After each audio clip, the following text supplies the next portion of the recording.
Fire and shadow consume the grand estate, signaling a tragic end for the family within. A family portrait burns as narration describes the vicious reputations of the Duke and Duchess. Dark tendrils surround the young pink-haired girl, marked from birth to become a hated villainess. As the manor burns, the entire family meets their end, leaving the young girl behind. Christine jolts awake with a terrified scream, finding herself back in her childhood bed. Realization dawns on Christine's face as she stares blankly into the room. Dark energy swirls around Christine's feet while she mutters about how annoying her situation is. Wandering through the luxurious halls, Christine expresses her awe at the familiar surroundings. The pink-haired girl questions why she that has been forced to live through this nightmare once again. A glowing book represents the novel The Red Flower Burns, a story about salvation and romance. In another life, a woman reads the same novel while commuting on a crowded subway. Christine laments her fate, realizing she has been reincarnated into a character doomed to die.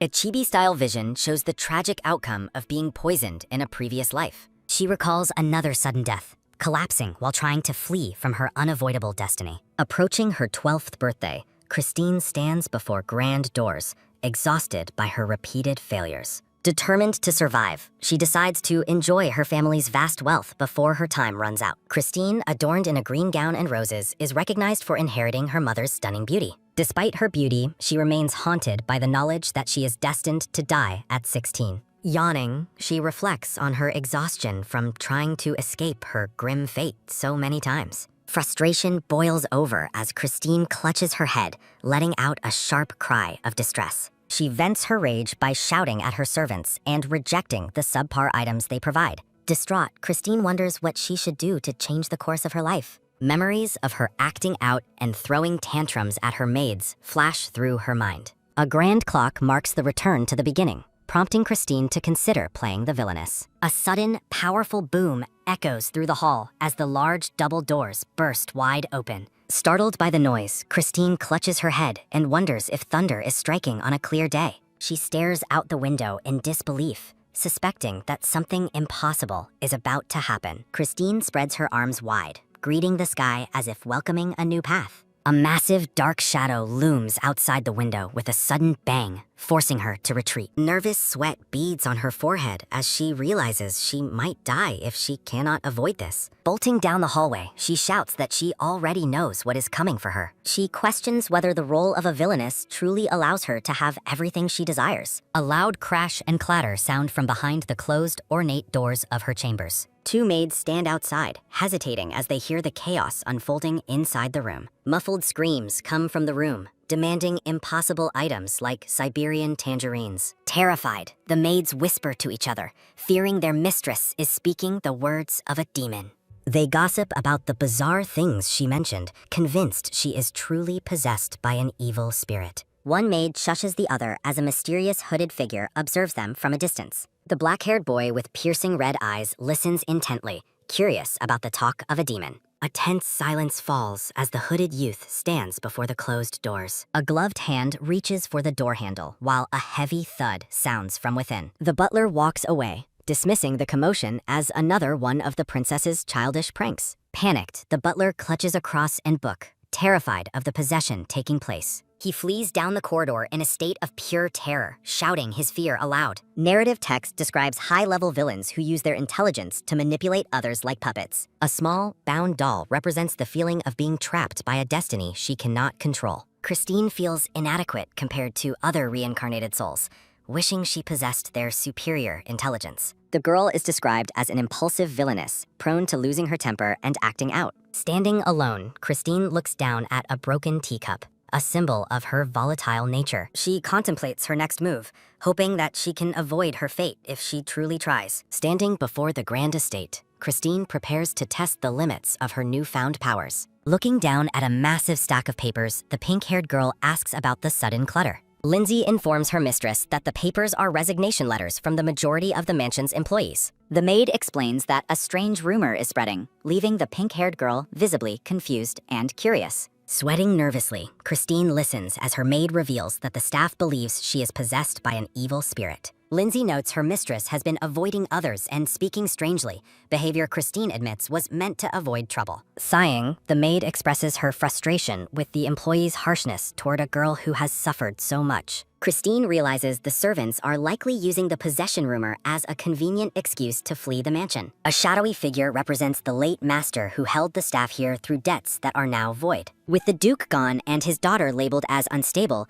the mansion staff sees no reason to stay. Watching her loyal maid, the girl wonders why Lindsay has not yet abandoned her post like the others. Turning to the brown-haired woman, she asks directly if Lindsay intends to leave the estate as well. Lindsay firmly rejects the idea, surprising her mistress with her unwavering commitment despite everyone else being gone. Staring at the tea set, the pink-haired girl questions if there is truly any reason left to stay. Lindsay smiles warmly, explaining that she still feels a deep sense of debt to the late master. The girl watches her maid in silence, processing the woman's unexpected show of loyalty. Reflecting on her past lives, Christine realizes that Lindsay is the kindest person she has ever known. Smiling brightly, the maid vows to care for the young girl as long as the estate is shorthanded. Touched by the woman's genuine kindness, the pink-haired girl blushes and offers a bright, happy smile. Clenching her fists with newfound resolve, Christine declares her intent to finally become a true villainess. The scene shifts to the imposing stone facade of Baron Page's library under a bright blue sky. Hugging a book to her chest, Christine enjoys the adoration of the crowd as she visits the library. Dazed, the girl stares blankly as she questions exactly how many books she ended up purchasing.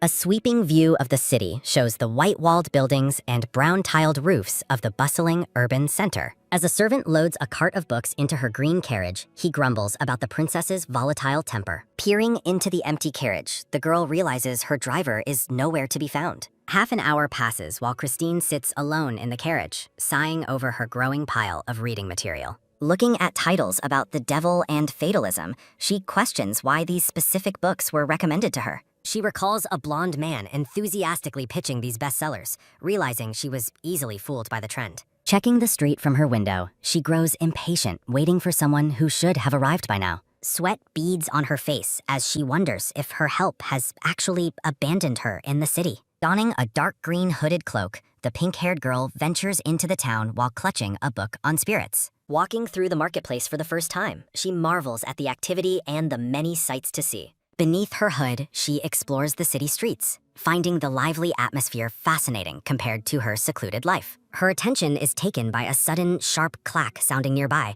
causing her to pause and look. The girl turns her gaze toward a gathering of townspeople huddled together in a nearby alleyway. Approaching the group, she wonders what has drawn the interest of the crowd of commoners. A man in a red coat shouts aggressively about ending someone's habit as the onlookers watch the confrontation. A sudden, quick thud sounds as someone bumps into her, causing a light serac as she loses her footing. The townspeople begin to whisper among themselves, turning their attention away from the conflict and toward her. Muffled gossips spread through the crowd, linking the girl's pink hair to the rumors of arson and possession. Looking at the gathered people, she laments how a few rumors have made her the city's main attraction. A sharp, loud "ah" rings out, causing the surrounding townspeople to recoil in sudden shock. Startled by the commotion, the girl adjusts her hood and prepares to make a quick exit from the area. Someone rushes past her with a quick tot and thud, causing the red book to tumble from her grasp. A gloved hand reaches down toward the red book titled Evil Spirits resting on the stone ground. The black-haired boy with piercing red eyes picks up the book,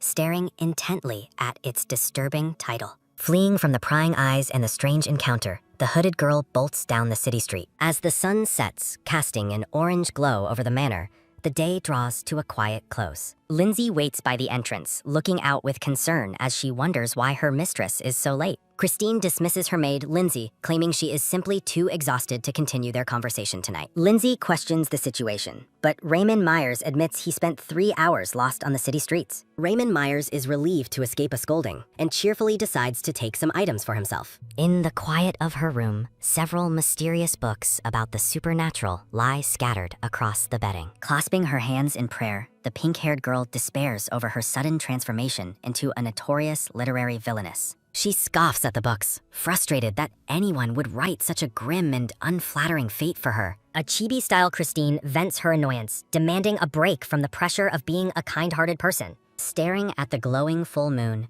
She desperately begs the heavens for a sign, like thunder or lightning. Christine's green eyes widen in anticipation as she waits for an answer to her silent midnight prayers. Gripping a lantern, the pink-haired girl is startled by a sudden, sharp noise echoing through the dark manor. She stares in disbelief at the red book titled Evil Spirits, realizing it is the one she dropped. Her attention is taken by a sudden, rhythmic clack sounding nearby, causing her to turn in dazed confusion. Standing in the dim corridor, the girl tentatively calls out Raymond's name while holding her lantern aloft. Emerging from the shadows, the black-haired boy with red eyes mocks her for recognizing his voice so quickly. The silence is broken by a deliberate, heavy thud sounding as the hooded youth steps forward into the light. Flinching in surprise, Christine raises her lantern to get a better look at the boy's unsettling presence. Raymond Myers stoops down to retrieve the red book while Christine watches him with visible apprehension and fear. When he offers the book, the pink-haired girl frantically shakes her head and denies any connection to it. She looks away in weary resignation,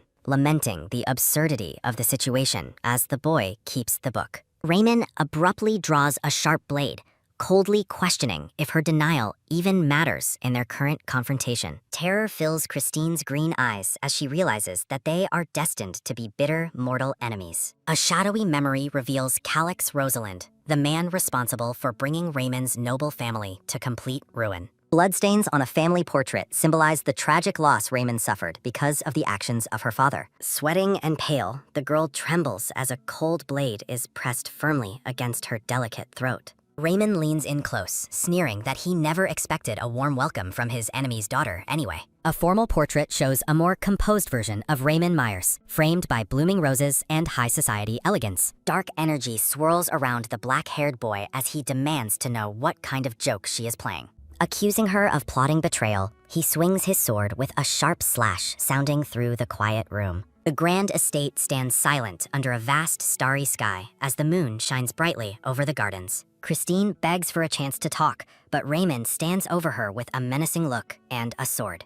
With a sudden, quick whoosh sounding, the girl recoils in shock as the boy makes another aggressive move. Raymond agrees to listen, though Christine's chibi inner self is visibly overwhelmed by his intense, red-eyed interrogation. He gestures to the book on evil spirits, assuming she reads such dark material to further her intelligence. Panicked, she knocks over the lantern with a loud crash sounding, desperately trying to correct his misunderstanding. Raymond smiles darkly, suggesting she use her magic to summon his father's soul so he can have revenge. Raising his blade again, he declares that removing her would be a benefit for the sake of the world. Christine screams for him to wait, refusing to accept a fate where she is stopped to death. As the boy prepares to strike, the girl tightly closes her eyes and braces for the inevitable end. A sudden, brilliant flash sounds as the falling lantern shatters, sending sparks flying across the floor. Fire erupts from the broken glass, catching the hem of Christine's gown and sending the boy into shock.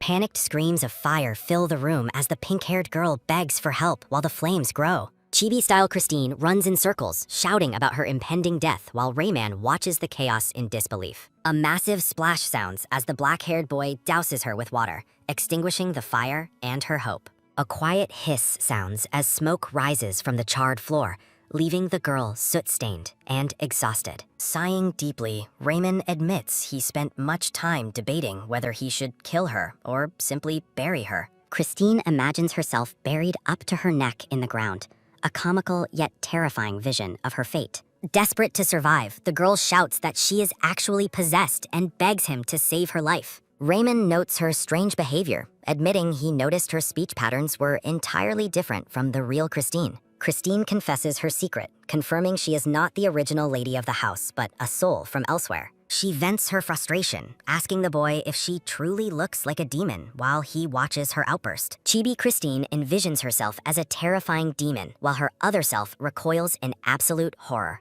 Rayman stares in dazed confusion as the pink-haired girl frantically insists she is an innocent soul possessing this body. The atmosphere remains tense as the two children lock eyes, attempting to process the impossible situation between them. Christine finally reveals her true name is Kim De-jung and confesses she originates from a completely different world. When Raymond assumes she is a spirit, she clarifies that she lived in a society similar to human nobility. Pointing upward with a determined expression, the pink-haired girl prepares to explain the nature of her previous existence. Surreal images of a floating red book and planet Earth symbolize her realization that this world is actually fiction. She envisions Rayman as a tragic puppet controlled by strings, trapped within a scripted narrative of pain and suffering. Haunted by the boy's scripted misery, she laments the cruelty of a life filled with predetermined hardships and grief. Returning to reality, a tired chibi Christine admits that her own situation is equally bizarre and difficult to navigate. Rayman crosses his arms and skeptically demands to know the point of her long and strange explanation.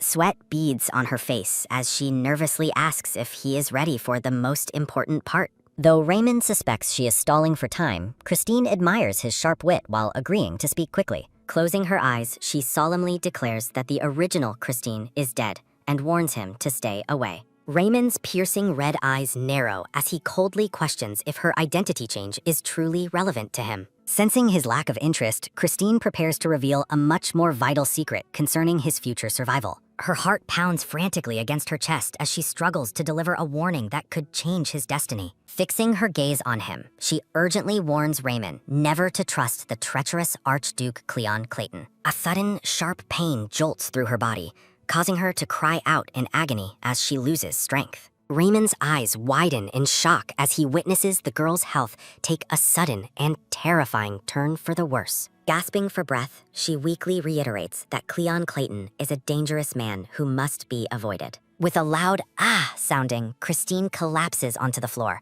her consciousness fading as Raymond watches in dazed horror. Panicked thoughts race through her mind as she wonders if her health is failing because she leaked secret information. Rayman stands over her unconscious form, his voice trembling as he asks why she suddenly fell ill. As she slips away, she silently begs the protagonist to live well and survive the hardships written for him. Her vision blurs and her eyes flutter shut, leaving her completely vulnerable on the cold floor of the manor. The room falls into a heavy silence as Christine lies motionless at the feet of her former mortal enemy. Terror grips the boy as he stares at her still body, fearing that the pink-haired girl has actually died. He frantically shakes her shoulder, calling out for her to wake up as a rhythmic knock sounds. Outside the door, Lindsay calls for her mistress, unaware of the life or death drama unfolding within the dark room. Raymond panics at the servant's arrival, realizing he will be caught standing over an unconscious girl with a sword. A sudden, quick huck sounds as the boy scrambles to escape the room before the maid enters. Making a daring leap,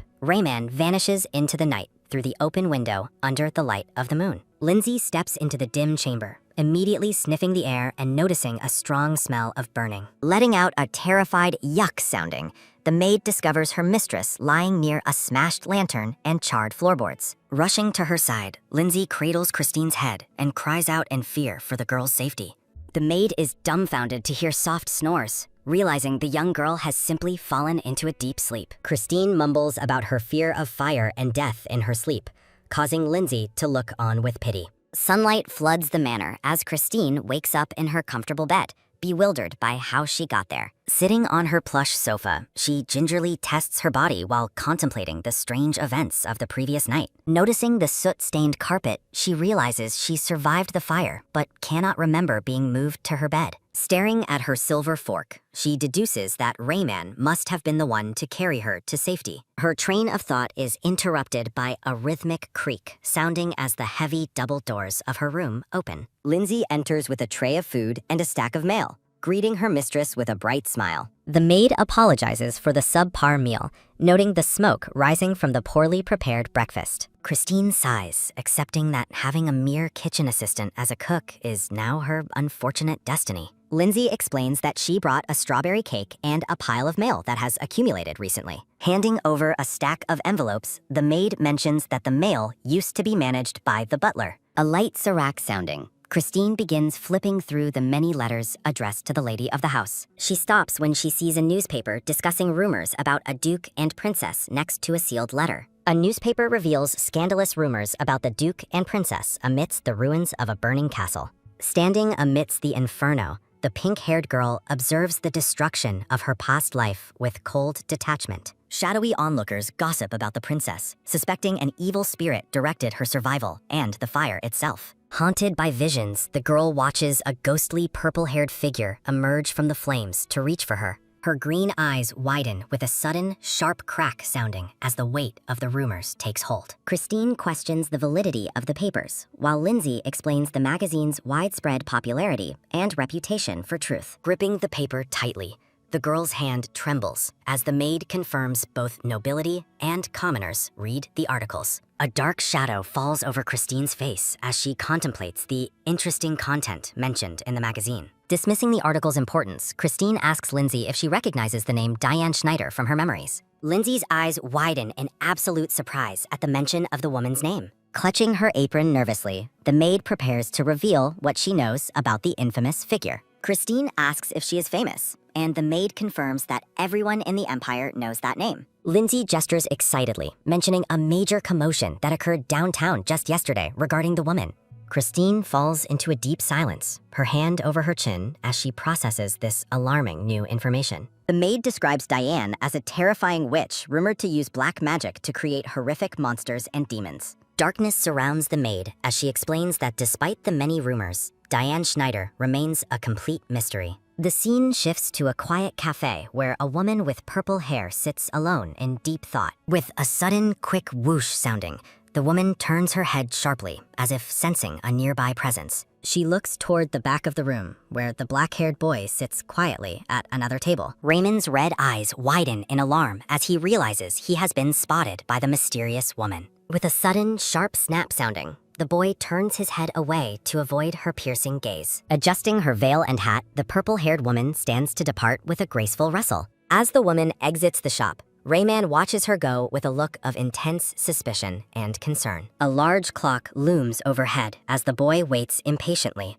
wondering when his contact will finally arrive. Raymond senses someone approaching from behind, his gaze fixed on the empty chair across from him. A gray-haired man takes a seat, noting the dark and troubled expression on the boy's youthful face. Greeting him with a thin smile, the man calls the boy Yan and apologizes for being late. Raymond coldly rejects the offer of tea, insisting that he has no time for pleasantries or delays. A sudden, sharp thump sounding as the boy's intensity grows while he waits for important news. Sipping his tea, the gray-haired man mentions the master's high expectations for the return of Count So. Raymond reveals that his letters have gone unanswered, despite the master's growing worry over the situation. The man questions if Jan truly wants him to return, his expression unreadable behind his half-closed eyes. Overlooking the room, the man informs Jan that the Archduke is currently traveling abroad. With a sudden, quick rustle sounding, the man stresses the importance of finishing every task completely. Raymond's expression darkens as the man pivots the conversation toward the topic of his intended revenge. The boy argues that the revenge is already complete, since the dukes were meant to be dead anyway. Smiling calmly, the man warns Rayman that vengeance only begets more vengeance in a never-ending cycle. With a sudden, sharp smack sounding, he places an envelope down, warning that incomplete revenge creates only unhappiness. Rayman looks away, sweat beading on his face as he grapples with the man's cold, logical ultimatum. Leaving the envelope on the table, the man advises Jan to spend the hard-earned money within it wisely. A sudden, heavy thud sounding as Rayman stands up abruptly after the man makes his exit. With a sudden, sharp tap sounding, the boy places his hand on the table, staring at the envelope left behind. Close-up of Raymond's red eyes burning with a mix of fury and resolve as he contemplates his next move. Walking through the village, the boy mutters a curse under his breath, feeling the weight of his burdens. He checks the money inside the envelope, lamenting the difficult choices he must make in the coming week. The sun shines over a bustling marketplace where villagers go about their daily lives amidst colorful stalls. Raymond moves through the crowd, blending in as he passes by the various shops and vendors. His attention is caught by a basket of ripe red tomatoes sitting atop a nearby produce table. A woman at the stall watches the hooded boy with curiosity as he lingers near her wares. Sensing her gaze, Rayman quickly pulls up his hood with a sharp flick, sounding to hide his identity. Rayman wipes sweat from his brow, lamenting the miserable turn of his current, stressful situation. Haunting memories of Christine's warning about Clayton clash with the boy's own internal fury and intense resolve. He dismisses her cryptic claims about being a protagonist as nothing more than annoying, groundless nonsense. A sudden sense of being watched causes the black-haired boy to pause in wary, alert confusion. A sudden, sharp achoo, sounding as Christine sneezes while reading scandalous rumors in the morning newspaper. She shivers with an uncomfortable chill, wondering why her surroundings suddenly feel so ominous and cold. Her green eyes widen in shock as she discovers unsettling evidence of the public's deep hatred toward her. Vandalized walls and a gruesome gift confirm the depths of the animosity the villagers feel for her. The pink-haired girl contemplates the lack of benefits in becoming a villain after her unexpected return. Staring at a plate of charred, inedible food, she questions the point of being a wealthy noble. Desperation takes hold as she struggles to find a path forward in her increasingly difficult and lonely life. With a sudden, heavy heave sounding, Christine doubles over as she struggles with her physical and mental exhaustion. The light sirach sounding as neglected envelopes spill onto the floor, revealing secrets hidden within the mail. Picking up a letter, the girl expresses surprise at the unexpected identity of her legal guardian. She realizes with horror that the man she was warned against is actually her godfather and protector. Legal jargon leaves the young girl utterly baffled as she tries to navigate her complex and dangerous inheritance. Reading further, she encounters insults directed at others and wonders to whom her father truly entrusted her. Christine's heart sinks as she reads that she is being investigated for the mansion's arson incident. Terrified visions of imprisonment flash through her mind as she fears she will be captured and jailed. With a sudden, loud thud sounding, she slams the table, refusing to accept this unfair and grim destiny. Brandishing a small knife, she considers ending her misery to restart as a more professional villain. Tears stream down her face as she realizes the blunt dinner blade won't even facilitate her desperate plan. She pauses, her gaze shifting as a new, equally dangerous idea begins to take root in her mind. The sight of the horrific breakfast inspires a risky plan to escape her burdens through intentional illness. Starry-eyed, she wonders if food poisoning could finally grant her a peaceful exit from this world. Christine force-feeds herself the burnt meat, sobbing at the vile taste and her own extreme desperation. A sudden, heavy gulp sounding as she tearfully swallows the foul meal, her face contorted in agony. The empty room stands silent as she concludes that her current life is truly and completely awful. Lindsay peeks through the doorway, calling out to her mistress with a look of cautious concern. Shivering violently, Christine reaches for the maid, weakly begging for relief from the effects of the meal. Lindsay catches the collapsing girl, who can only manage pained, incoherent sounds as her body revolts. A sudden, quick bluag sounding as Christine rushes away to vomit while Lindsay watches in utter shock. The maid stands frozen, her expression a mask of worry and guilt at her mistress's sudden illness. Sunlight filters into the quiet room, marking the peaceful passage of time after the night's chaotic events. Christine groans in her bed, feeling the lingering, painful effects of her ill-conceived plan to get sick. Waking up with a sniffle, she laments the terrifying nightmares she endured during her brief, feverish sleep. Lindsay arrives with a fresh tray of food, her face pale as she attends to her ailing mistress. The maid explains the diagnosis of food poisoning, unaware that Christine actually brought the illness upon herself. Sipping the soup, Christine scoffs at the doctor's assessment, labeling the man a complete and total charlatan. Lindsay looks on in silent confusion, unable to understand her mistress's strange and dismissive reaction. The pink-haired girl winces, admitting she severely underestimated how much physical pain her plan would cause. A look of pure, unadulterated joy washes over Lindsay's face as she sees her mistress finally recovering. Clutching her apron nervously, the maid prepares herself for the inevitable conversation regarding her future employment. Christine listens intently, her eyes softening as she observes the maid's obvious distress and genuine loyalty. Lindsay tearfully begs for a second chance, pleading with her mistress to reconsider the decision to fire her. Surprise flickers in Christine's green eyes as she realizes the maid truly values her position at the manor. Lindsay reveals her tragic past and her responsibility for her siblings, hoping for some mercy and understanding. Thinking deeply, Christine contemplates the heavy burden of the maid's life compared to her own villainous struggles. A bright smile breaks across Christine's face as she decides to change her heartless approach toward her servant. She suggests a heartwarming new arrangement, offering to invite Lindsay's younger brothers to live in the manor together. Lindsay looks on in stunned silence as the princess begins to speak with unexpected intensity. Christine expresses her heartfelt desire to live with her family, though she acknowledges Lindsay might not approve. Holding Lindsay's hands, Christine offers a massive salary increase or land to ensure the maid's future security. The brown-haired maid hesitates, her expression troubled by the overwhelming generosity of the princess's offer. A sudden, sharp springing sounding as Lindsay stands up,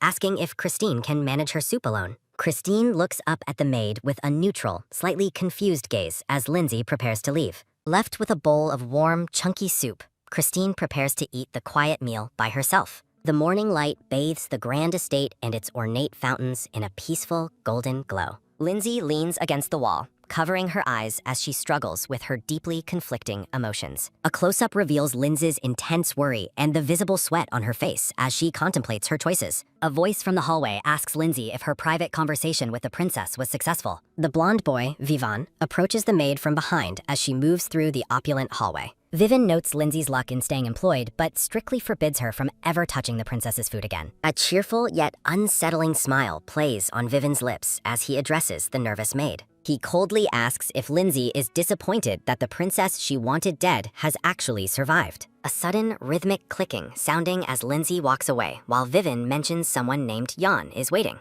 Vivan smiles brightly, holding a bouquet of white roses and asking Lindsay for her assistance with a task. Under the cover of night, Christine carries a lantern through the mansion's sprawling and shadowed gardens. A sudden, low growling sounding as Christine clutches her stomach in hunger while searching the mansion grounds. Looking out over the vast garden, Christine regrets the size of the estate while lamenting her missed opportunities. A sudden, bright sparking sounding as a match is struck, briefly illuminating the dark night air. A sudden, warm flaring sounding as the match ignites the lantern, bathing the garden in golden light. Determined to find a clue, Christine holds her lantern high and moves deeper into the mansion's shadows. She pauses to reconsider her timing, wondering if a daytime search would have been much safer. Refusing to give up, a determined chibi-style Christine pushes forward into the dark, undulating shadows. A sudden, sharp metallic rattling sounding as a hand tries to open a heavy, locked garden gate. Christine stares in disbelief as the steady rattling reveals that the door is firmly locked against her. Frustrated and desperate, Christine shouts in annoyance at the realization that she is trapped outside. She discovers that every entrance and window in the vicinity has been securely bolted for the night. Tears of frustration well in Christine's eyes as her nightmare mission hits a complete dead end. A sudden, loud rumbling sounding as her hunger returns with a vengeance in the quiet garden. Panic sets in as she contemplates breaking a window or finding another way through the scary darkness. A sudden, long gurgling sounding as her stomach's protest echoes loudly through the night. A sudden, sharp rustling sounding as a noise in the nearby bushes catches Christine's attention. Vivan peers out from the shadows, his blue eyes widening in surprise as he spots the wandering princess. The blonde boy wonders where the lady went as he follows the sound of her movement. Christine spins around at a sudden, soft rustling sounding, searching for the source of the noise. Vivan watches the princess from behind a bush, his expression curious and observant as she searches. A small, satisfied smile crosses Vivan's face as he keeps his eyes fixed on the red-haired lady. He reflects on the month he spent searching for a hidden safe that was actually right here. Vivan looks back over his shoulder, pondering the value of the treasure hidden within the garden. He leans in closer to investigate a specific spot hidden behind the dense and dark greenery. Christine spots a blue snake on the grass and nervously tells it to go away. Beads of sweat roll down Christine's face as she tries to maintain her composure in the dark. Trembling with fear, Christine hides behind a bush while watching the dark ground for potential threats. Vivan suddenly appears and asks the princess what she is doing out in the garden alone. A sudden, heavy stomping sounding as Vivan approaches, causing Christine to scream at him to stay back. A sudden, sharp halting sounding as Vivan stops in his tracks, looking completely bewildered by her reaction. Smiling brightly, Vivan raises his hands to assure the frightened princess that he isn't a suspicious person. He formally introduces himself as Vivan, the sous chef who will now be handling all odd jobs. Christine hides in the garden, terrified as the blonde-haired boy, Vivan, appears unexpectedly in the moonlight. Blushing with panic, she yells for him to stay away, her face contorted in a desperate, defensive shout. A sudden, sharp flutter sounding as startled crows flee the manor's rooftop under the shimmering, starry night sky. Vivan looks on with wide-eyed surprise, utterly bewildered by the girl's intense and frantic refusal to let him near. He wonders in silent confusion why she is acting so strangely,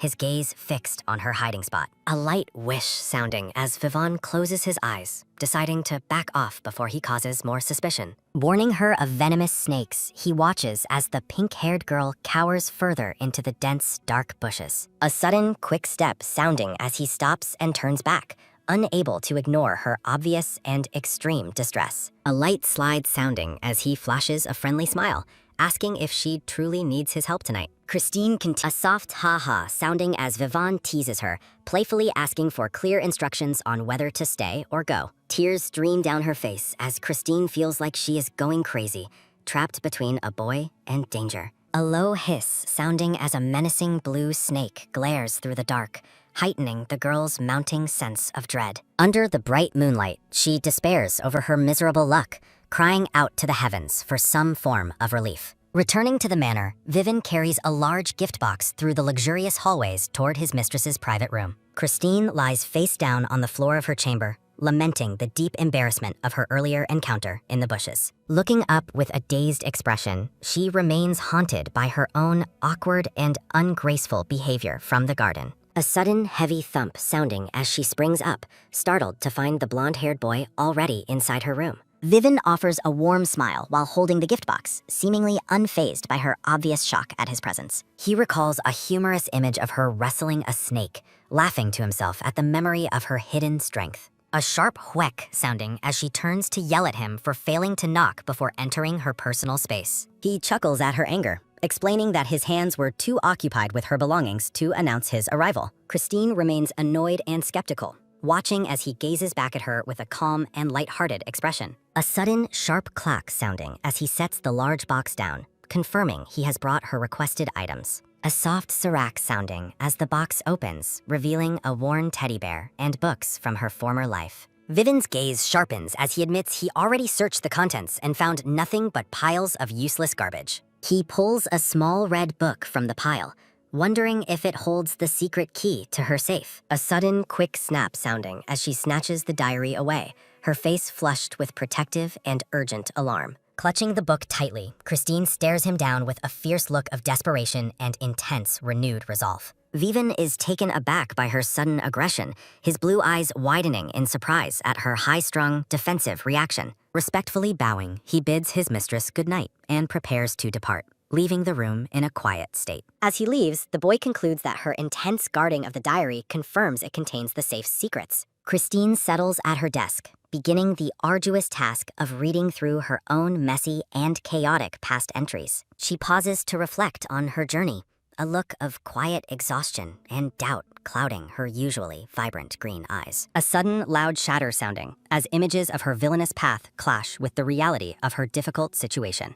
Reading the entries, she is disappointed to find nothing but childish rants about the weather and her constant anger. A dull thump sounding as she tosses the useless diary onto the table, frustrated by the lack of progress. A sharp GG writ sounding as she glares into space, grappling with the pathetic necessity of her villainous role. A heavy thud sounding as she collapses onto her vanity, completely drained by the mental toll of the day. A light sirac sounding as the girl senses a new presence, her eyes widening as she notices someone nearby. A figure in a blue dress stands silently behind her, her identity concealed by the dim light of the room. The girl reveals her face, looking down at Christine with a stern and eerily calm expression that demands attention. Jolting in fear, Christine demands to know who the visitor is and how she entered the locked room unannounced. Surrounded by glowing blue roses, the visitor appears strikingly beautiful, yet she carries a ghostly and unsettlingly cold aura. Christine studies the newcomer, her mind racing as she tries to place the familiar face of this mysterious blonde girl. A sudden, sharp thud sounding as the blonde girl slams her hand down, leaning in with a menacing gaze. A tight grip sounding as she seizes Christine's hand, threatening her with death if she fails to be a villainess. Terrified, Christine realizes the girl is Cordeliane, the story's original heroine, now acting as a dark and vengeful shadow. A sudden, sharp crackle sounding as Cordelian's eye narrows with a look of pure, unbridled, and terrifyingly cold fury. A sharp pock sounding as the blonde girl screams her refusal to listen to excuses, her anger filling the room. A sudden, loud thud sounding as Christine falls to the floor, her room in a state of complete and total chaos. Cordelian stands over the fallen girl, accusing her of ruining the world after appearing out of nowhere. Vivin walks through the manor, stopping with a sudden, soft "huh" sounding as he notices a door ajar. Entering the kitchen, Vivin spots Lindsay busy with food preparations, her back turned to him as he approaches. Lindsay dismisses him with a cold, sharp ch sounding, making it clear she does not care for his arrival. Vivin laughs off her annoyance, insisting that he is genuinely worried about her and isn't just faking it. Lindsay looks away with a sigh, questioning whose fault it is that she has extra work to do now. A sudden, light Sirach sounding as Vivin helps with the vegetables, hopeful for some good news soon. Lindsay turns to ask if he has discovered anything about the lady or the location of the safe. Vivin smiles cryptically, suggesting he is close to an answer while asking to keep the secret from Jan. Vivin notices her skeptical expression and wonders why she is looking at him with such obvious doubt. Lindsay tells him to leave her to her business, focused on the task of preparing the morning meal. She remains silent and pensive, her amber eyes reflecting a deep sense of exhaustion and unspoken worry. The scene shifts to Christine sleeping peacefully, surrounded by soft light and blooming flowers in her bed. A soft "huh" sounding as the pink-haired girl begins to stir from her deep, floral-themed slumber. Vivin watches her, admitting he feared she had committed a crime and fled before he found her resting. He observes her closely, wondering if she is facing some hidden danger even within her dreams. Vivin reaches out tentatively,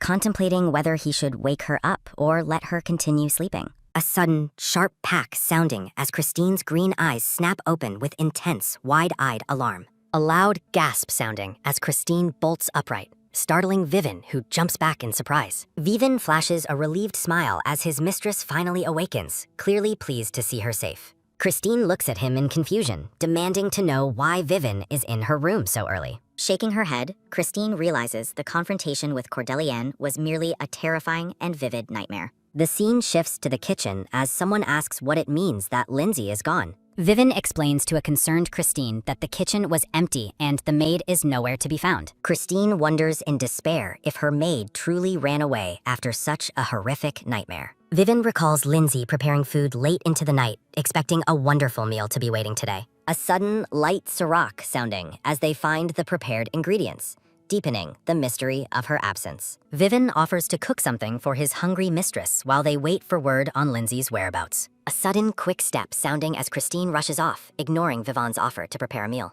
Christine covers her face in distress, while Vivin watches her with a calm and observant expression. Vivin advises her not to waste energy, stating he has already checked everywhere she might have gone. Christine remains silent and focused, her mind racing as she considers the implications of her maid's disappearance. Vivin wonders if the maid was simply exhausted or if she had some hidden, dark agenda. Christine stops abruptly, scolding Vivin for showing such little concern for their missing colleague. Vivin is taken aback by her sudden outburst, his eyes widening in shock at her protective stance. She turns away with a sharp glare, stating she has no use for people who immediately suspect others. A sudden, sharp click sounding as Christine walks away, leaving a stunned Vivin behind in the hall. Vivin stands alone, his expression a mask of dazed surprise at the pink-haired girl's fierce defense. A sudden, loud yell sounding as Christine calls out Lindsay's name, her voice echoing through the grand hallway. Vivin reacts with a sudden start, his eyes widening as he senses something is terribly wrong.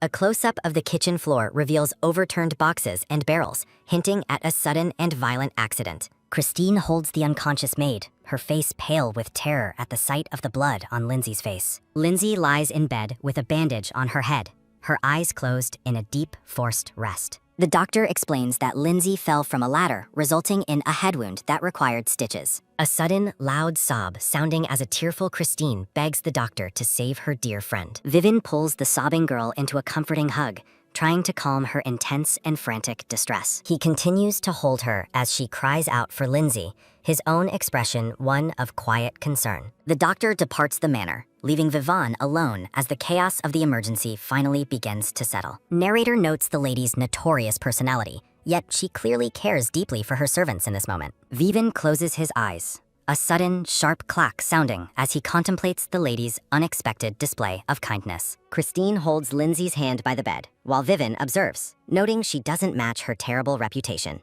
surrounded by light and pink roses, a serene Christine looks ahead with a gentle and uncharacteristic smile. The scene shifts to a shimmering fountain where several gold coins rest peacefully at the bottom of the water. A boy with messy dark hair and red eyes stares longingly at the money, lamenting his current poverty. A sudden, heavy thump sounding as the red-eyed boy walks past the fountain, frustrated by his lack of cash. He pauses with a confused, "Huh?"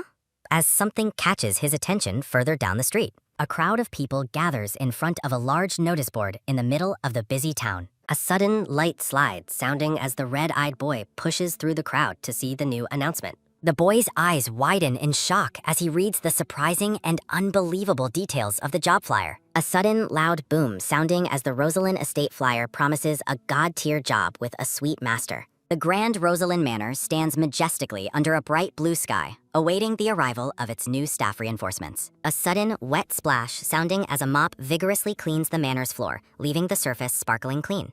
The grand hall shines brilliantly, and a speech bubble proudly announces that the heavy cleaning is finally done. A sudden rhythmic scrub sounding as hands wash a pink cloth in a basin of soapy water. A sudden light snap sounding as clean laundry flaps in the breeze under a clear and bright blue sky. Fresh vegetables and kitchen tools sit ready on a wooden counter for the next culinary task of the day. A sudden loud sizzle sounding as eggs, bacon, and sausages cook to perfection in a hot pan. A sudden quick pack sounding as a delicious breakfast plate with toast and eggs is finally served. Christine wipes sweat from her brow, exhausted but triumphant after completing all the grueling household chores herself. Vivian eats a piece of bread, questioning why Christine is hiring staff if she does everything so well. A sudden loud thump sounding as a furious chibi Christine punches a pillow, screaming about her total exhaustion. A sudden heavy clack sounding as she slams a glass down, demanding to know why she's doing everything. Christine sighs, lamenting her past as a terrible employer, while Vivian offers a sarcastic and mocking compliment. A sharp zap sounding as Christine glares at Vivian, her eyes narrowing with intense annoyance at his commentary. A sudden light munch sounding as Vivon continues to enjoy his meal, completely unfazed by her obvious anger. Christine looks up with a confused expression, her attention suddenly drawn to an unexpected and strange development. Vivian explains that the manor is infamous for shady rumors, which explains why all the previous workers fled. He holds up the flyer, dismissing the sweet master description as a total scam that nobody would believe. Vivian shivers at the creepy description, while Christine fumes, wondering when she ever sounded that terrifying to others. Christine shouts in defense of her flyer, pointing out that she even included a friendly and inviting heart. Both Christine and Vivian turn their heads in surprise, startled by the arrival of a mysterious and unannounced visitor. A small, cheerful boy appears in a flashback, confirming he specifically came after seeing the friendly job flyer. Christine sits across from a mysterious woman in a large hut, while Vivian stands watch in the background. The group sits in a sunlit room filled with flowers, preparing to interview the potential and mysterious new hire. The visitor introduces herself as Dean Sugar, sitting elegantly in her dark dress and wide-brimmed black hat. A sudden, soft whisper sounding as Vivon leans in to share something suspicious into Christine's ear. Christine demands to know why Vivian is still in the room, while he insists on staying to protect her. The woman remains stoic and silent, as Vivon claims he must stay because he is the lady's left arm. Chibi images show Vivian imagining himself as a limb, while the visitor suppresses a laugh at his bizarre claim. Vivian looks on in dazed confusion, wondering why the mysterious visitor is suddenly laughing at his serious statement. The perspective shifts behind the visitor, showing her facing Christine and Vivian in the ornate and sunlit room. A sudden, soft rustle sounding as the woman finally begins to remove her large and concealing black hat. As she lowers the hat, blooming white flowers frame the visitor, revealing her face for the very first time. The woman reveals a kind and serene smile, her blue-tinted hair neatly styled under the now-removed hat. She introduces herself simply as Diane, inviting the young lady to call her by her first name moving forward. Christine stares in stunned and wide-eyed silence, her mind racing as she tries to process the newcomer's identity. Both Christine and Vivian are struck by a sense of familiarity, finding the woman's arrival to be highly suspicious.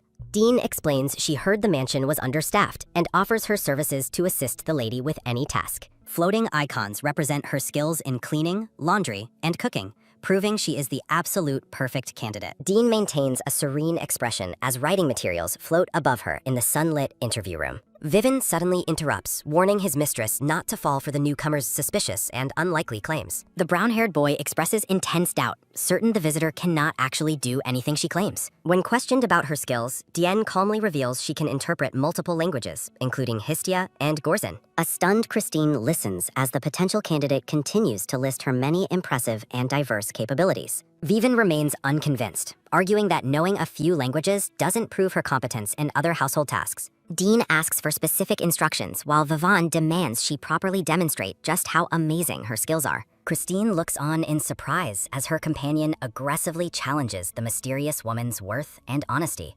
Christine apologizes for Vivin's behavior as Dean stands up, unfazed and ready to accept the difficult test. Vivin and Dean exchange a fierce, competitive glare, their mutual dislike radiating across the sunlit room. The Grand Rosalind Manor stands tall under a clear sky, the stage for the upcoming trial. Vivin leads Dean into a messy room, showing her the first of many tasks requiring her attention.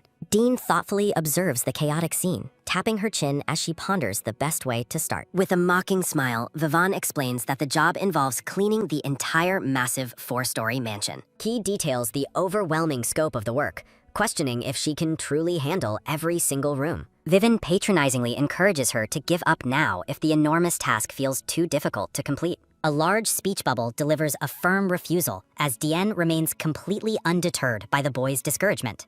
Turning around with a confident and knowing smile, Dien prepares to prove her doubters wrong. With a rapid movement, Dien begins her work, surprising her critics with her immediate and intense focus. Vivin watches the proceedings with a narrowed, calculating gaze, waiting to see the results of her labor. The scene shifts through the manor's elegant interior as the bright sun shines through the large windows. An unexpected question breaks the silence as someone wonders about the purpose of a mysterious visitor's presence. Christine stares in wide-eyed shock at the sight of the disheveled boy standing before her in the mansion. The messy-haired boy with red eyes looks back at his host with a bewildered and surprised expression. They sit together in a sun-drenched room filled with flowers, the atmosphere thick with tension and curiosity. Christine looks downward, seemingly embarrassed and wondering if she was far too blunt with her previous question. She focuses on the boy's eyes, relieved by the conclusion that he didn't actually go to Clayton. Christine's direct question about money catches the boy off guard, causing him to recoil in sudden surprise. The boy's face turns beet red as he reacts to the lady's unexpected query with intense embarrassment. He reacts with immediate indignation, loudly asking if she is treating him like some lowly beggar. Christine quickly tries to smooth things over, explaining that her blunt question was not intended to be offensive.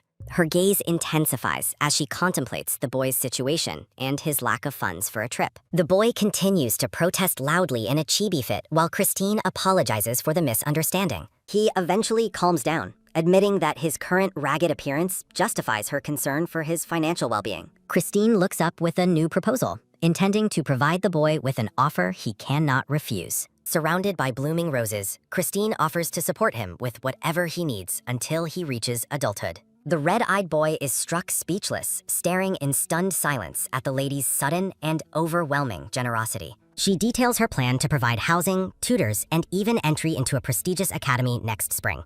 Christine beams with kindness, stating that helping a child receive an education is a simple task for her. The boy's expression darkens as he wonders if she's only offering money to keep him away from her. Christine looks panicked by his misinterpretation, desperate to clarify that she didn't mean to push him away. The boy pulls a hidden weapon from his cloak, his eyes burning with deep suspicion and accusation. He demands a real explanation, questioning why she would help him while still trying to maintain her distance. Gripping his weapon tightly, the boy confronts Christine and asks if she has been lying to him. The scene shifts to an open diary left on the floor near a sunlit window and white flowers. Vivin holds the book, dismissively calling it a pathetic diary filled with nothing but complaints and petty gossip. The cover of the book is clearly labeled with Christine's name, marking it as her private personal diary. Vivin flips through the pages, frantically searching for any hidden vault keys or secret codes within the text. Vivin is startled by a loud, sudden noise echoing from deep within the manor's grand hallways. He looks toward the door with a worried and alert expression, wondering what caused the unexpected crash. Sunlight streams into the grand, flower-filled hallway of the Rosalind Manor,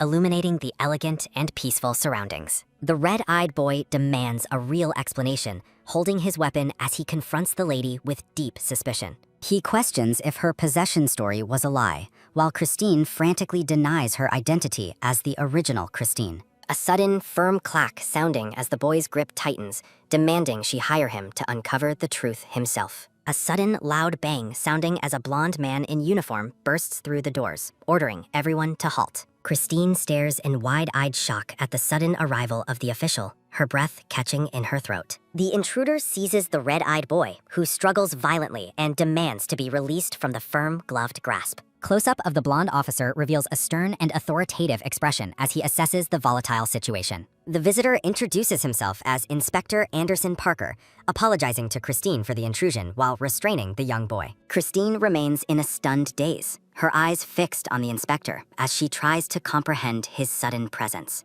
The boy's bravado vanishes as Christine notes he looks scared stiff by the arrival of the police official. Christine sighs internally, feeling a wave of embarrassment for letting a 16-year-old boy intimidate her just moments ago. Inspector Parker looks down at his captive, maintaining a serious demeanor while the boy continues to look wary. Christine confirms her identity with a nervous affirmation, her gaze meeting the inspector's questioning and intense green eyes. A sudden, firm thud sounding as Parker secures the boy, who asks for clarification in a confused daze. The boy yelps in pain as the lady pinches his face, forcing him to retract his earlier violent threats. Inspector Parker watches with a bewildered expression as Christine aggressively disciplines the boy for his rude and threatening behavior. The red-eyed boy's face flushes with indignation as he complains about her messing up his cheek so roughly. A sudden, rhythmic swish sounding as the boy is forced into labor, sweeping the grand hallway while fuming. Sunlight filters through the manor's windows as butterflies flutter among the vibrant flowers, restoring a sense of beauty. Sitting across from the lady, Inspector Parker questions her decision to hire such a suspicious and volatile child. Christine reveals her pragmatic plan to employ him as a cleaner, noting the manor's desperate need for extra help. Parker looks thoughtful, noting the boy's surprising boldness despite the danger he faced from the official's sudden arrival. The inspector presents a set of photographs, revealing they are disguises used by a notorious criminal named Diane Schneider. Christine's heart sinks as she recognizes the woman in the hat, realizing her recent visitor is a dangerous fugitive. She maintains a composed facade, lying to the inspector and claiming she has never seen any of those faces. Parker emphasizes his primary concern is the safety of the household, regardless of his desire to catch the criminal. Christine narrows her eyes, probing the inspector to see if his visit has a deeper, more hidden purpose. The inspector remains stoic and focused, his gaze unwavering as he sits in the sun-drenched interview room. He holds up a document and mentions dark rumors, including a report that Diane stabbed a baron nearby. Parker adds a layer of complexity, noting the baron was allegedly beating the woman before the violent encounter occurred.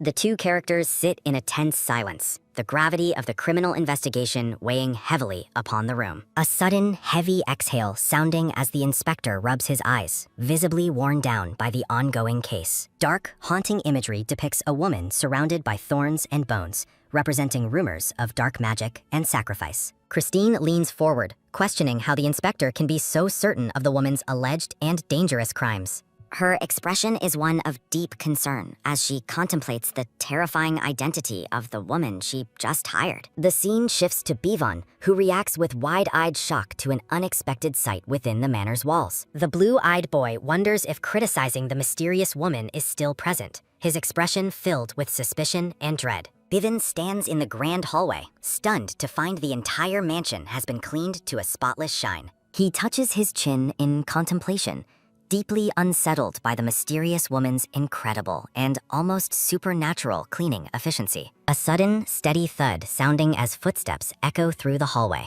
drawing the young boy's immediate attention. A sudden, firm step sounding as a foot lands heavily on the carpet, signaling an imposing presence nearby. A sudden, sharp gasp sounding as Bivon freezes in terror, his eyes wide as he senses something massive. A sudden, heavy boom sounding as a giant rabbit monster appears, towering over the terrified and small boy. Bivon stares upward in paralyzed shock, his breath hitching at the intonations and menacing creature. A sudden, bright flash sounding as a red orb glows intensely, illuminating the boy's face with magical light. Text overlays a night scene, detailing a mission for Bivon to locate a fairy within the primeval forest. Bivon looks weary but determined, standing in the dark woods as he begins his search for the elusive fairy. He confronts a snarling, red-furred wolf monster, grumbling that no one mentioned these dangerous creatures lived here. Bivan grips his weapon tightly, worrying that his current blade won't be enough for the upcoming encounter. The brown-haired boy raises a hand in peace, explaining he only wishes to meet the legendary forest fairy. A sudden, menacing growl sounding as the massive white rabbit monster bares its jagged teeth in a fierce snarl. Standing firm under the moonlight,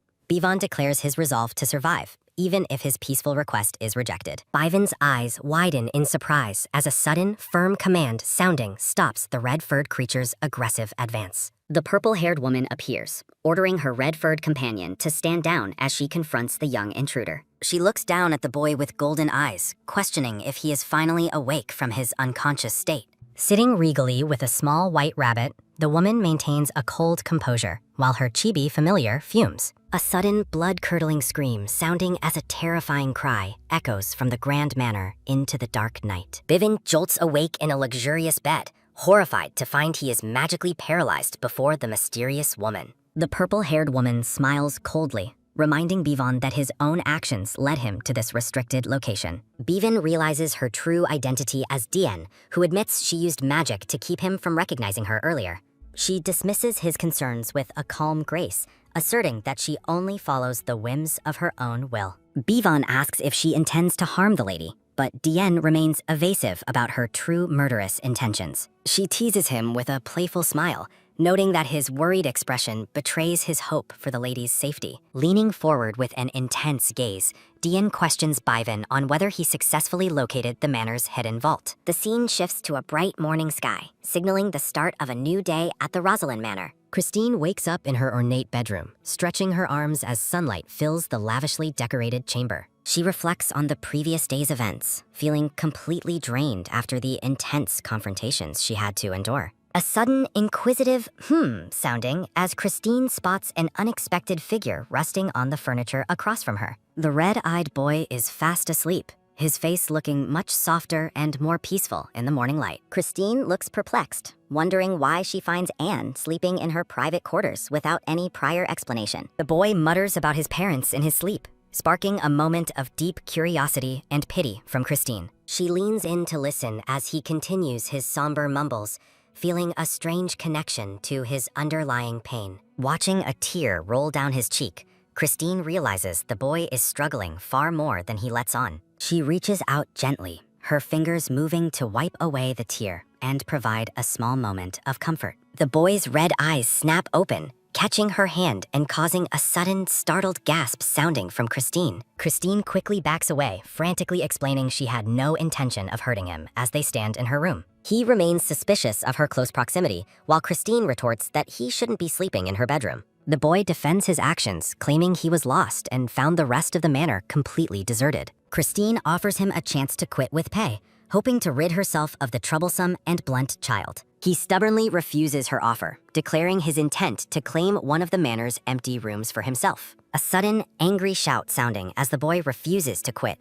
accusing Christine of being ungrateful for his help. The two continue their loud bickering in the hallway as they argue over his persistent refusal to resign. A table is laid with an elaborate and delicious breakfast feast featuring steak, pancakes, and fresh fruit. Christine and the red-eyed boy stare in absolute shock at the gourmet meal waiting for them in the kitchen. Christine questions Bivan about the food's origin, knowing he lacks the culinary skills to prepare such a spread. The red-eyed boy digs into the steak with relish, while Bivan looks on with a silent, watchful expression. Bivan leans over the table as Christine pushes him for answers regarding the mysterious chef behind the meal. He confirms that Dien prepared the food, causing Christine to wonder about the woman's current whereabouts. Bivan explains that Dien has already departed, leaving Christine to look around the empty kitchen in confusion. Sunlight filters through a high window, illuminating the dust motes and vibrant green leaves within the manor. A sudden, sharp gasp sounding as a sickly woman sits up in bed, looking utterly terrified by something.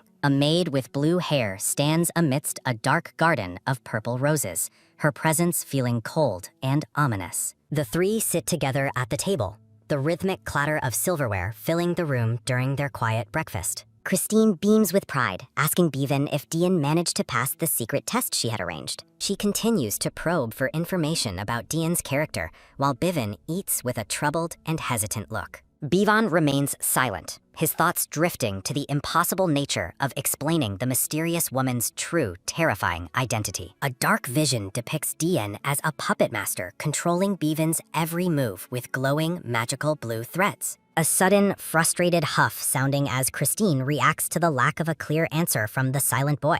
Christine's loud shout for Bivan echoes through the manor, startling the young boy during their morning meal. Bivan complains about his ears ringing while Christine demands to know why he refuses to answer her. Christine accuses Bivan of hiding the truth about Dian, while he stubbornly refuses to answer every question. The red-eyed boy watches the pair bicker intensely as Bivan declares he won't talk because he's upset. The black-haired boy observes their lack of decorum, thinking they act like low-ranking servants instead of masters. Bivan grows increasingly unsettled by the black-haired boy's silent, intense staring during their awkward breakfast together. Walking through the gardens, Bivan questions how a boy from a prestigious noble house became a janitor. Christine explains she initially refused the boy's request, but his persistence eventually won her over. Bivan remains skeptical, arguing that hiring someone from the suspicious Myers family is a dangerous mistake. Christine stops in her tracks and looks back with a serious gaze, catching Bivan off guard. Bivan grows nervous, internally worrying that his detailed knowledge of the noble families has made her suspicious. Christine begins to ask a pointed question, making Bivan fear that she is forming the wrong conclusion. A sudden, inquisitive sounding as Christine leans in, causing Bivan to panic about her next words. Bivan calls out Christine's inconsistency, noting her sudden shift from doubting Dian to focusing on Raymond. Christine looks surprised by the boy's blunt observation as he continues to lecture her on her choices. Bivan warns Christine to stop being so carefree, admitting his frustration stems from worrying about her safety. Dark imagery depicts the many enemies Duke Calix made and the lingering hatred that outlived him. Christine stands amidst thorns, reflecting on where the world's directed hatred will go now that the Duke is gone. Bivan emphasizes the gravity of her situation, warning Christine that she could lose her life at any moment. Christine reacts with wide-eyed shock as the boy bluntly identifies the deadly peril surrounding her. Bivan expresses his exasperation, claiming her ignorance of the world's dangers is becoming too much to bear. Turning away, Bivan reflects on the dangerous and untrustworthy nature of everyone currently residing within the manor. He continues his internal monologue about human deception while looking out over the sparkling indoor pool. Christine looks at him with a piercing gaze, asking if he is someone she can truly trust. A heavy silence falls between the two characters as they stand alone in the grand sunlit pool room. A sudden rhythmic clopping sounding as Christine turns toward a noise echoing through the massive hall. A massive brown horse stampedes toward them, prompting Bivan to scream a desperate warning to move. Terror grips Christine and Bivan as the horse charges directly at them without slowing down. A sudden, firm grab sounding as Bivan seizes Christine's arm to pull her out of harm's way. Bivan shields Christine with his body, clutching her tightly as the runaway animal thunders past them. A sudden, loud splash sounding as the massive horse tumbles into the deep waters of the indoor pool. Bivan rushes to the edge of the water, frantically checking to see if Christine suffered any injuries. Christine looks at the soaked boy with confusion, asking if he was simply playing in the water. She stands over the fallen boy, her expression shifting as she processes the chaotic events of the morning. Christine stares down with a serious and contemplative look, her vibrant pink hair catching the bright sunlight. She helps Bivan up, dismissing the entire terrifying encounter as nothing more than an unfortunate accident. Christine teases Bivan about his extreme concern, playfully asking if his feelings for her are more than professional. The two continue their loud bickering as Bivan accuses her of twisting his words and misunderstanding his intent. The scene shifts back to the exterior of the Grand Rosalind Manor, standing tall under the bright sky. Inside her office, Christine reviews the evidence and notes the striking similarities between Dian and the fugitive. A sudden, sharp tap sounding as Christine places the photographs of Diane Schneider on the table. Two quick, light knocks sounding as a visitor waits for permission to enter Christine's private room. A sudden, long creak sounding as the door opens to reveal the purple-haired woman standing there. Christine invites the woman to take a seat, noting that she has several important questions to ask. Leaning forward, Christine asks the woman directly if her true name is actually Diane Schneider. The woman remains stoic, her golden eyes fixed on Christine, as dark, thorny imagery fills the background. Christine presses the issue, demanding to know if the woman sitting before her is the notorious criminal. She looks slightly rattled as the woman begins to laugh,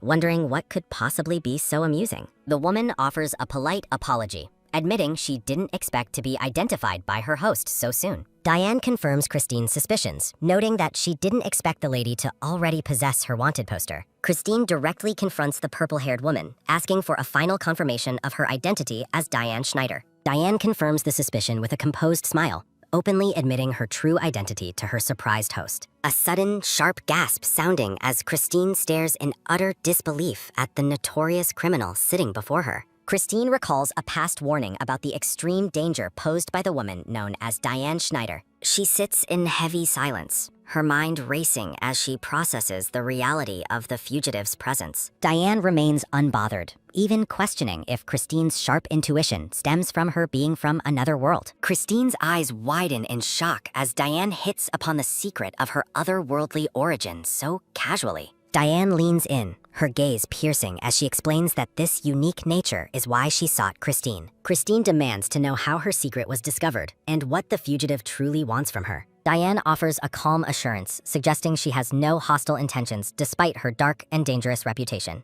A somber vision depicts a sickly woman in bed, hinting at the tragic or complex past Diane carries. Standing before an ethereal garden of thorns, Diane insists that Christine has absolutely nothing to fear from her. She clasps her hands with a sweet smile, promising that she will become a valuable asset to Christine. A sudden, long creak sounding as the grand doors swing open to reveal the stunningly restored mansion interior. Walking through the opulent hall, Christine expresses her amazement at the mansion's complete restoration after the fire. Christine criticizes Bivens' harsh orders, finding it impossible that one woman could clean the entire manor alone. Diane dismisses the concern with a serene smile, claiming the monumental task was actually quite simple for her. Suspicious of the impossible feat, Christine asks if Diane used forbidden magic or some form of witchcraft. Diane points out that if Christine has seen her wanted poster, she must be aware of the rumors. Christine remains skeptical but fair,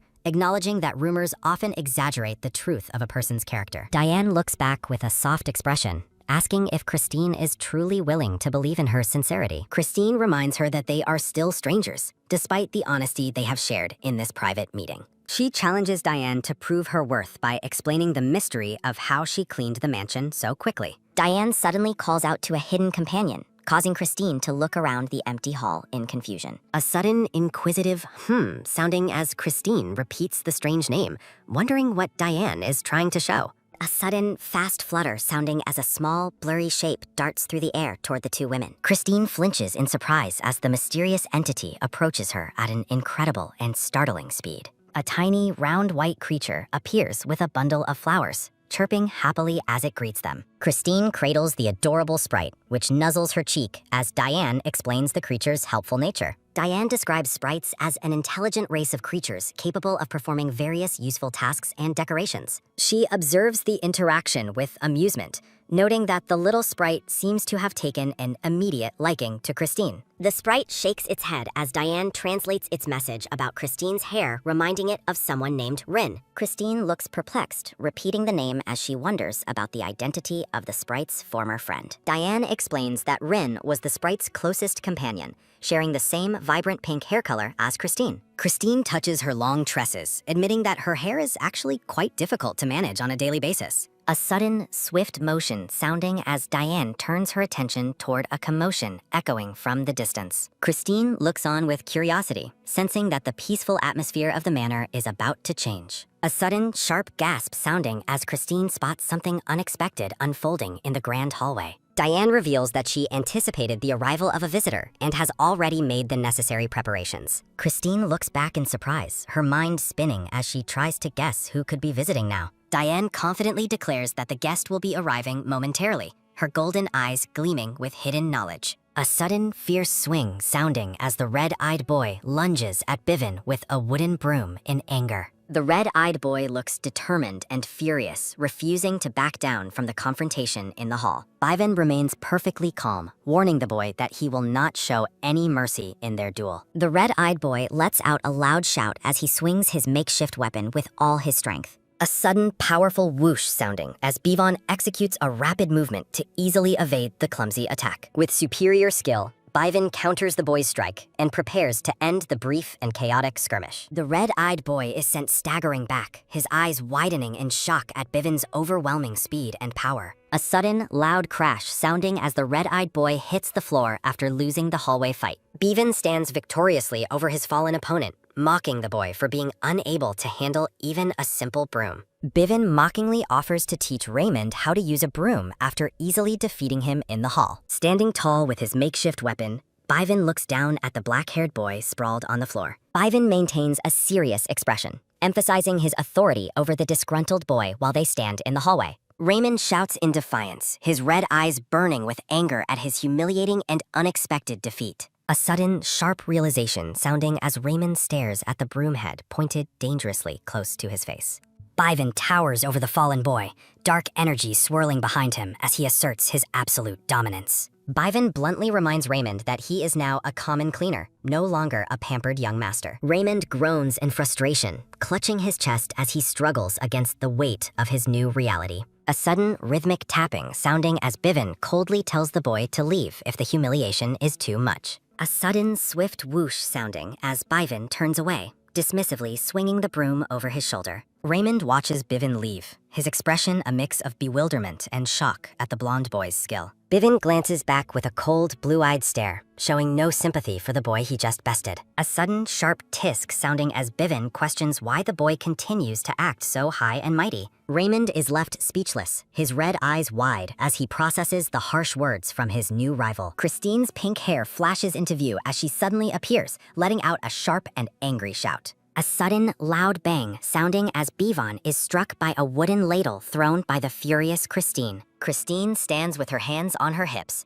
her green eyes glowing with anger at the scene before her. A sudden, sharp gasp sounding as Byven frantically tries to explain that the situation is just a misunderstanding. Christine shouts back in disbelief, her expression contorted with rage as she refuses to listen to Byven's excuses. She highlights the incriminating evidence of the broom in his hand and the scratches on Raymond's face. Christine scolds the blonde boy for his behavior while Byven looks on in utter despair and confusion. A sudden, sharp cry sounding as Byven cowers under the weight of Christine's overwhelming and fiery anger. Christine seizes Byven by his collar, shaking him violently while Raymond watches with a smug, taunting expression. A sudden, desperate shout sounding as Byven begs for mercy while the pink-haired lady continues her tirade. A messenger sprints through the grand hall, frantically calling out to Christine about an urgent carriage arrival. Christine pauses her scolding, looking back in surprise at the news of an unexpected visitor at the estate. A sudden rhythmic clopping sounding as a white carriage pulled by 4 horses speeds along the garden path. The ornate carriage comes to a halt before the manor,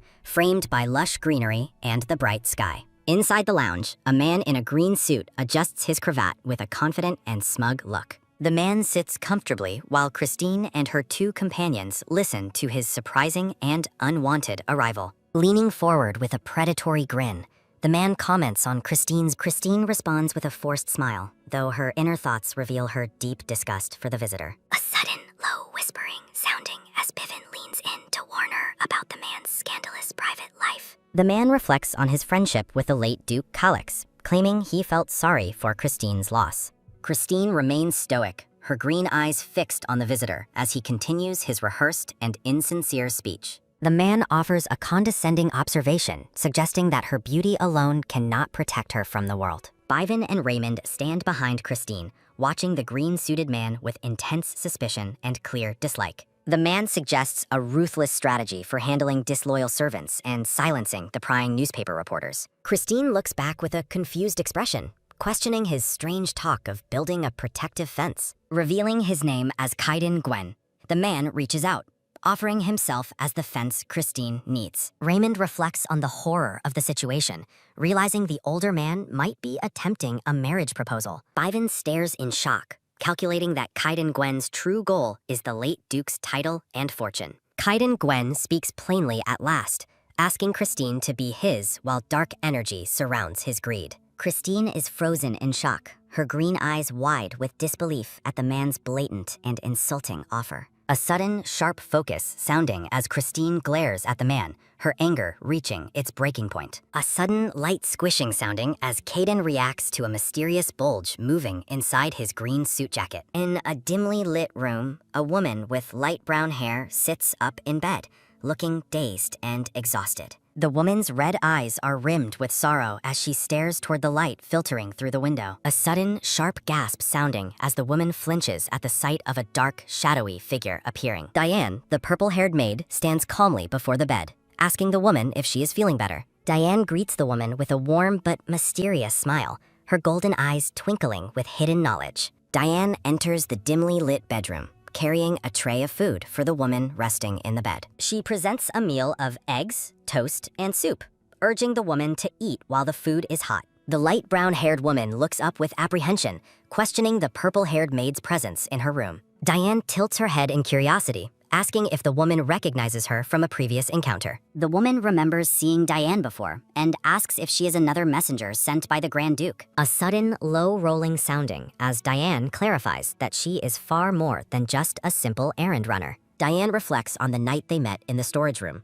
questioning the woman's recollection of the event. She recounts how the woman was startled and fell off a ladder after seeing Diane's true magical form. A sudden, sharp snap sounding as Diane activates her blue magic, asking if the woman remembers this appearance. Panic flares in the woman's red eyes as she recognizes Diane as the infamous and terrifying witch. A sudden, loud crashing sounding as the room's atmosphere shifts under the weight of Diane's intense magical presence. Defensively pointing a fork, the woman demands Diane stay back and asks if she is targeting the lady. A sudden, quiet creeping sounding as Diane suggests that the woman is actually the one plotting against the lady. A vial of bubbling purple poison is revealed, described as a lethal substance capable of killing with mere drops. Diane holds the poison bottle, her expression stern as she confronts the woman with her own murderous intentions. The woman is struck with horror, her gaze fixed on the deadly liquid she once intended to use. Surrounded by dark energy and skeletal shapes, Diane claims to know the woman's true reason for wanting revenge. A sudden, bright flash sounding as Diane suggests the woman blames the lady for the loss of her child. Diane's blue eyes focus intently, asking if there is something fundamentally strange about the woman's tragic memories. She questions if the woman ever truly had a child, causing the woman to look back in total confusion. Diane demands to know specific details like the child's name and age to test the woman's fragile memory. Visions of faceless children appear as Diane asks for the child's gender and the identity of the father. Overwhelmed and distressed, the woman admits that she cannot remember any real details about her past life or family. Diane looks at the poison, explaining that the woman's inability to remember is part of a larger deception. She softly urges the woman to stop her self-destructive behavior and let go of the pain she carries. Looking at the woman from behind, Diane encourages her to finally stop tormenting herself with misplaced guilt. A flashback shows hands holding a knife over a potato, reflecting the woman's long-term plot to kill the lady. Christine appears in a warm memory, holding the woman's hands as Diane advises her to reclaim her own life. A sudden, heavy thumping sounding as the woman stands up and walks toward the center of the room. Now dressed in her maid uniform, the woman stands at the door, deciding she cannot simply walk away. A sudden, steady rolling sounding as a service trolley filled with wine bottles moves across the wooden floor. The woman looks back with a determined gaze, ready to face the challenges ahead in her new role. Diane is surprised to find the woman still at the mansion, having assumed she would have left already. From an overhead view, the woman accuses Diane of using magic to manipulate and rewrite her most precious memories. Diane responds with a smug smile, cryptically denying that she did anything to interfere with the woman's mind. The woman insists that Diane is the one who should be leaving the mansion, despite her own distrust. A sudden, firm grabbing sounding as the woman seizes the trolley handle to assert her authority over the task. She tells Diane to stop meddling, while Diane asks if she even knows where the delivery belongs. A sudden, light giggling sounding as Diane directs the woman to take the trolley to the reception room. Watching the woman walk away, Diane smiles as she observes that her companion has decided to stay. A sudden, stifled groan sounding as Diane warns a hidden entity to stay out of sight for now. A tiny, white, round sprite named Elle appears on Diane's shoulder, chirping as they mention someone named Lynn. A sudden, joyful chirp sounding as Diane tells the sprite that it isn't yet time to reveal Lynn's presence. A sudden, low rumbling sounding as Diane contemplates their secret mission to find a vault and finish their work. Diane warns Christine about the Emperor's messenger, while Christine reveals she came to check the situation herself.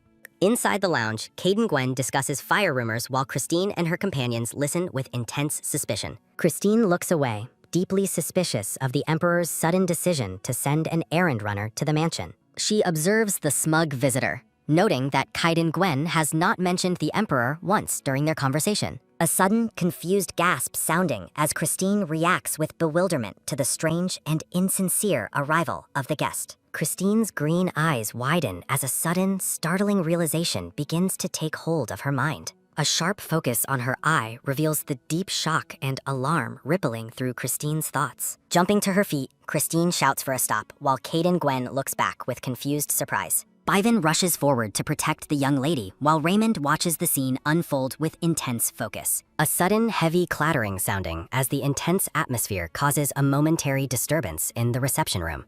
Christine finds herself on the floor, breathless and visibly shaken by the sudden and chaotic turn of events. Cade and Gwen sits on the ground, offering a smug and inappropriate comment about her supposed preference for roughness. Christine recoils in disgust, firmly rejecting the man's crude insinuation while her face contorts with visible horror. Unfazed, the man in the green suit continues his predatory advances, claiming to admire her bold attitude. Christine begs him to stay back as a sudden, authoritative command to stop echoes through the grand hall. Bivan and Raymond intervene, positioning themselves between Christine and the unwanted guest while the maid watches on. Looking annoyed, Cade and Gwen questions what the servants think they are doing by interfering in his conversation. Bivan offers a chillingly polite smile, explaining his intent to rid the mansion of the filth he's found. The scene settles into a tense standoff as Christine recovers while her guardians prepare to handle the intruder. Christine stares at Bivan in disbelief, her expression a mix of shock and dawning realization at his protective behavior. Cade and Gwen tries to maintain his dignity while being physically pushed back by the servants' improvised weapons. Raymond holds his ground firmly, telling the green-suited man that this is no place for his interference. The man tries to manipulate Raymond into removing Bivan, hoping to regain a private audience with the lady. Raymond's red eyes narrow as he flatly refuses to comply, his loyalty to Christine remaining completely unshakable. With a smirk, Raymond declares that cleaning up the estate is his personal responsibility as he prepares to act. A sudden, loud thumping sounding as birds scatter from the garden gazebo, signaling the violent resolution of the conflict. Lindsay the maid arrives with a cart of refreshments, her gentle smile suggesting she's unaware of the recent struggle. She stops short in total shock, finding Cade and Gwen tied and gagged on the floor before the lady. Trays of colorful macarons and pastries sit on the table, a stark contrast to the captive man nearby. With a trembling hand, the brown-haired maid begins to pour tea while maintaining an awkward and silent focus. A sudden, light clicking sounding as a delicate porcelain teacup is placed onto its matching saucer. Christine addresses the captive Baron Gwen with a terrifyingly bright smile, her green eyes shining with hidden intent. The man looks up in terror as Christine reveals she is fully aware of his true identity and mission. Bivan and Raymond react with vocal shock upon learning that their unwanted guest was dispatched by the Emperor himself. A sudden, steady pouring sounding as Lindsay continues her service despite the heavy and oppressive tension in the room. Christine questions if the Emperor truly intended for this man to marry her, a prospect she finds deeply repulsive. Lindsay pauses her work, her eyes wide as she processes the scandalous and unexpected news of the Emperor's involvement. A sudden, piercing screaming sounding as the maid loses her composure, her face flushed with extreme distress and fear. In a moment of panic, Lindsay raises a silver tray high, about to strike the tiny pink sprite. Christine reaches out frantically, calling for Lindsay to stop her reckless and violent outburst before anyone gets hurt.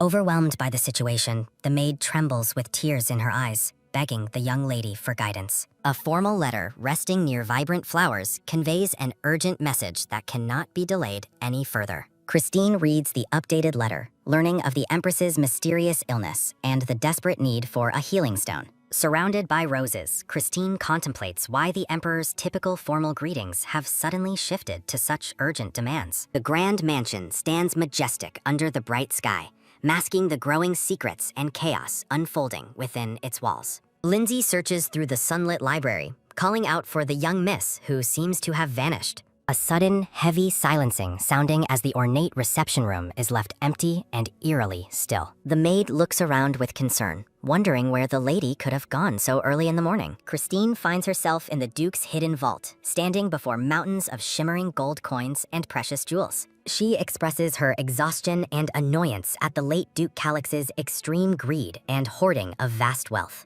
From high above, the vault looks like an endless sea of treasure as Christine navigates the golden piles. She wonders how she can possibly locate a single healing stone amidst such a massive and disorganized collection. Christine pauses, her green eyes fixed on a specific spot in the treasure as something catches her attention. Outside, the purple-haired maid Diane explains the magical properties of the healing stone to the young blonde boy. Holding her garden shears, Diane reveals she has only recently discovered the stone's existence and its miraculous powers. The blonde boy questions if Baron Gwen was really sent by the Emperor to retrieve the healing stone. Diane confirms the errand runner's identity, asking the boy if he planned the recent commotion with such careful precision. Looking thoughtful, the blonde boy contemplates the Empress's illness and how the Emperor first learned of the stone's existence. Diane remains stoic, considering the implications of such a crude messenger being sent to handle the royal task. Holding his garden shears, the boy insists his deduction is obvious, while Diane asks for his specific reasoning. Diane accuses the boy of using the young Duchess to locate the Duke's hidden vault and the stone.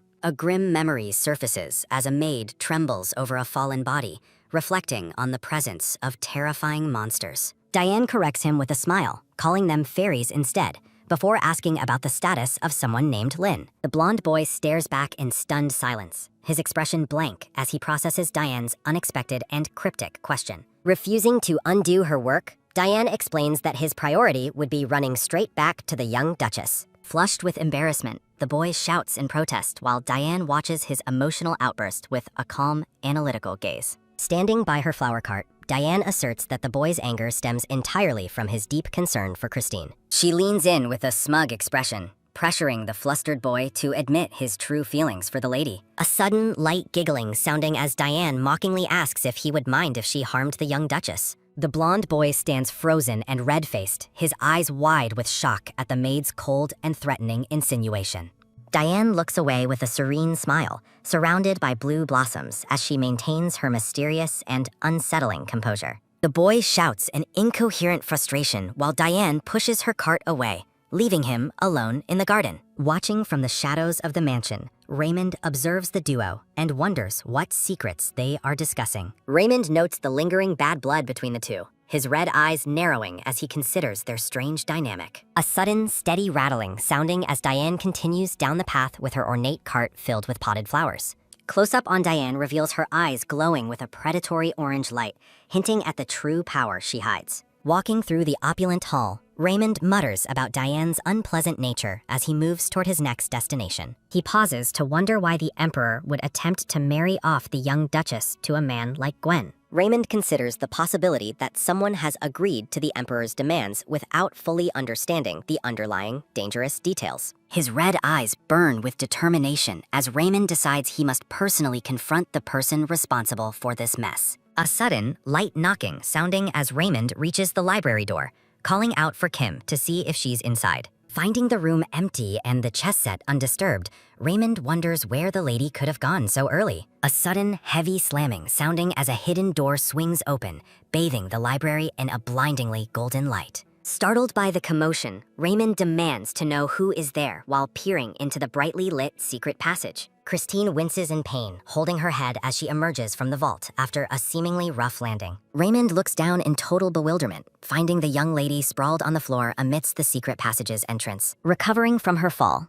Christine mentions hearing a loud noise just now as she looks back at her companion. Raymond rushes to her side, frantically asking what happened to her hand as he spots a potential injury. Christine offers a reassuring smile, claiming the injury isn't serious, while Raymond demands to know what she was doing. Looking at the lady's casual attitude, Raymond admits he's getting a very bad vibe from the current situation. The scene shifts to a grotesque statue of Duke Calix, which Raymond finds incredibly creepy and unsettling. Raymond asks in disbelief if this bizarre and ugly statue is truly the legendary healing stone they sought. Christine brightly confirms its identity, asking Raymond if he doesn't find the stone's hidden power absolutely amazing. Touching the statue's head, Christine explains how such an object could possess the power to cure any illness. A sudden, brilliant flashing sounding as the statue begins to emit a powerful, shimmering light throughout the room. Christine giggles with delight at the magical display, while Raymond watches the glowing aura with intense and wary suspicion. Christine admits she already tested the stone's effects a few times and found that it actually felt quite good. Raymond shouts in alarm, worrying that something could go horribly wrong if she uses an unknown magical artifact recklessly. Christine stands tall with a confident smile, seemingly unfazed by Raymond's concerns regarding the strange properties of the statue.